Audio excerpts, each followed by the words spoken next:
এটা অতিৰিক্ত স্কিম আনিছোঁ যে আপোনালোকে লোন লওক এই 5,000 টকা বা এই 10,000 টকা আপোনালোকে লোন লওক ঘৰৰ পৰা দিব নালাগে ষ্টেট বেংকৰ পৰা লোন লওক মৰ্টগেজ দিব নালাগে উইদাউট মৰ্টগেজ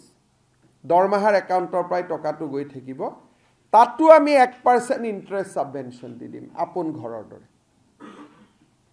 সাংবাদিকসকলকো আমি এটো সুবিধা দিম আপোনালোকে যদি ঘৰত সোলাৰ প্যানেল লগাই দিয়ে তেতিয়ালে এই 5,000 টকাটো আপোনালোকে দিব নালাগে ডিআইপিআৰ ডিপাৰ্টমেণ্টে দি দিব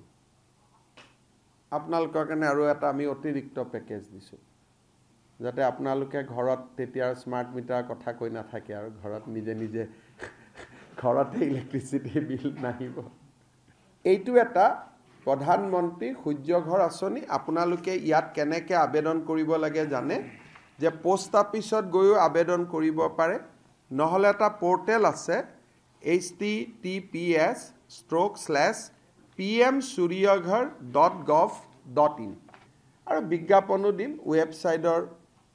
তাতে ডিটেইলছ পাই যাব আৰু পোষ্ট অফিসত ডাইৰেক্টলি আবেদনো কৰিব পাৰে https:/pmsuryaghar.gov.in এই আঁচনিটো লৈ কেইটামান দিন আগতে মই কমপ্লেইন পাইছিলো শোণিতপুৰ জিলাত কিছুমান দালাল মানুহে ইয়াত সোমাইছে গতিকে মই ৰাইজক আহ্বান জনাম কোনো মাজৰ মানুহৰ সহায় নলব ঘৰত যাব পোৰ্টেলত ঘৰৰ পৰাই আবেদন কৰিব কাৰণ ইয়াত দালালৰ কোনো স্থান নাই